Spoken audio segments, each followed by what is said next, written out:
Can I speak English fluently in 5 months?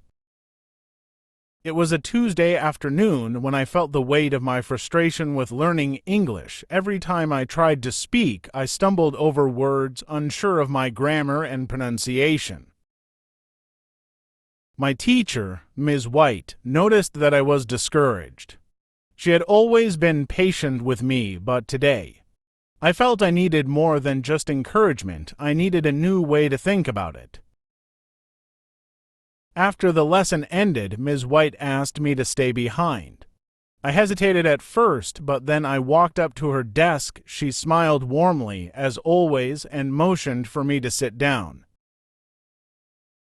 "You look like you have got something on your mind, Ethan," she said, her voice kind and understanding. "I just don't feel like I'm getting any better at English," I admitted.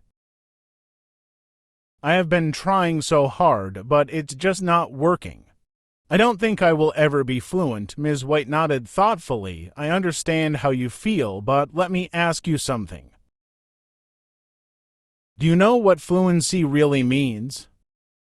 I raised my shoulders. "Isn't fluency about speaking perfectly, like a native speaker?" She laughed softly. "That's a common misconception. Fluency doesn't mean you speak perfectly all the time.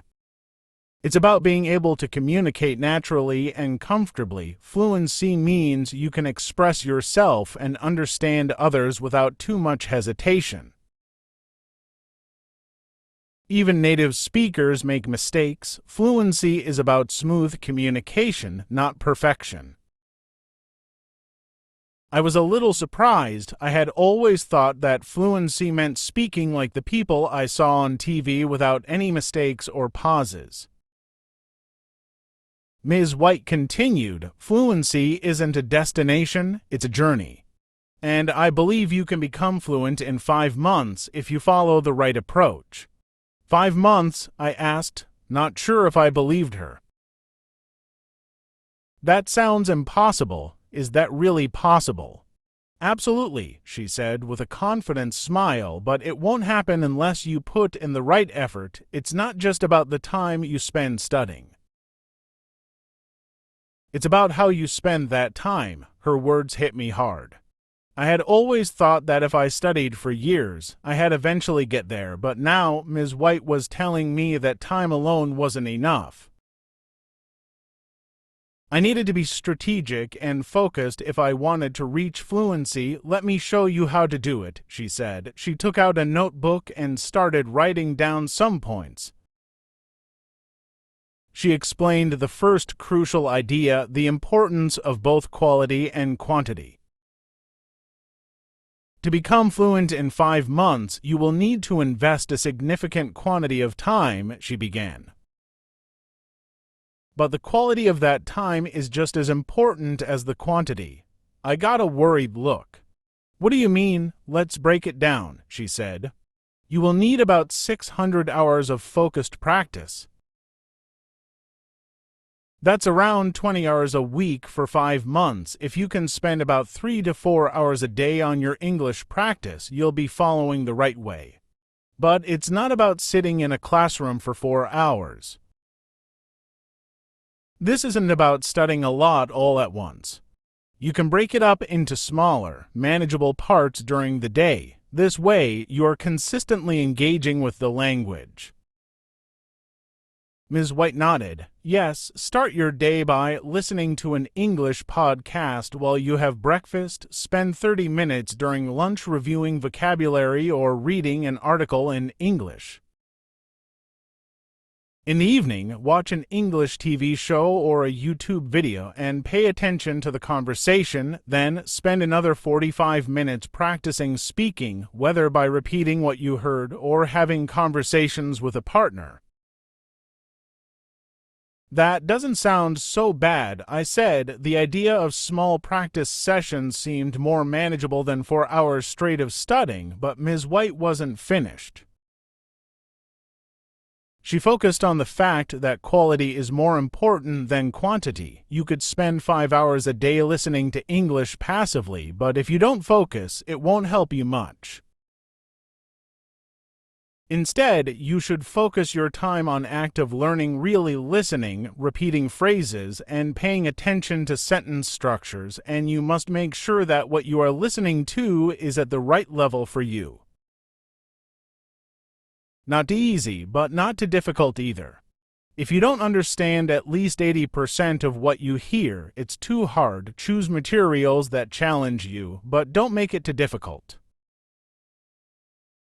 I see, I said, making notes. I had often listened to English podcasts without paying much attention, but now I realized that I needed to engage deeply with what I was hearing. Ms. White then turned the conversation to speaking. To become fluent, you must practice speaking. There's no way around it. Reading and listening are important, but speaking is what will really help you improve fluency. She paused, making sure I was listening. It doesn't matter if you make mistakes. The important thing is that you keep speaking, find a language partner, or even talk to yourself. Practice aloud, even if you're just describing what you're doing during the day. And don't be afraid of mistakes, embrace them. Mistakes are part of the process. The more you speak, the more confident you will become. Even if I make mistakes, I asked. Yes, especially in those moments. You will learn the most from those mistakes. Then Ms. White shared a common myth: you don't need to know thousands of words to be fluent. In fact, she said, you only need around 4,000 words to speak effectively in everyday situations. You don't need to learn advanced or complex words, just focus on the ones you will actually use. Words like weather, food, family, and work, these are the words you will use all the time. I never thought about it that way. I admitted I have been trying to learn as many words as possible. But maybe I should focus on the most useful ones, Ms. White smiled. Exactly. Master the most common words first. You will learn the rest as you go. She also reminded me to immerse myself in English as much as possible. You don't need to go to an English-speaking country to immerse yourself. You can immerse yourself right at home. Change the language on your phone and computer. Listen to English music, watch TV shows in English, and try reading books in English. Surround yourself with the language, and it will start to feel more natural. I felt excited about the idea of immersion. It felt easier than I had thought. I can do that. But there was one more piece of advice she gave me that made all the difference. Train like a champion. Think of learning English like training for a sport, she said. To become really good at something, you need to practice every day. It's not about trying to learn everything in one day. It's about doing a little each day. Repetition is key. Review your vocabulary often, use the words in sentences, and speak out loud every day. Over time, it will feel more natural, like an athlete practicing their skills. Her words stayed in my mind. I realized learning English wasn't about being fast, it was about constant and regular effort. I promised to follow her advice and start her program. Over the next 5 months, my English got better than I expected, every day. I practiced a little listening, speaking, and reading, just like the program said. I didn't worry about being perfect. I made mistakes, but I kept going. Slowly, my confidence grew. I could talk in conversations, understand movies without subtitles, and even write longer texts in English. By the end of 5 months, I was able to speak confidently. I didn't speak perfectly,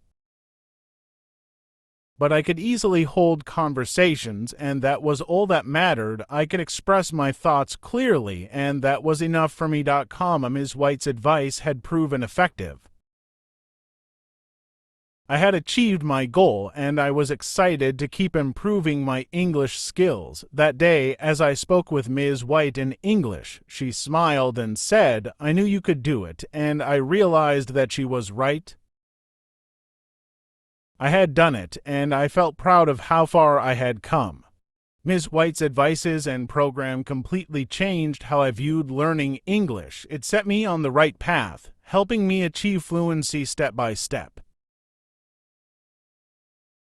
Just as it helped me, I'm confident it will help you too. Take this challenge, you will see amazing results, and remember, you were born a champion. Now it's time to prove it. Let's do this together. Thank you for watching. Please don't forget to subscribe and share.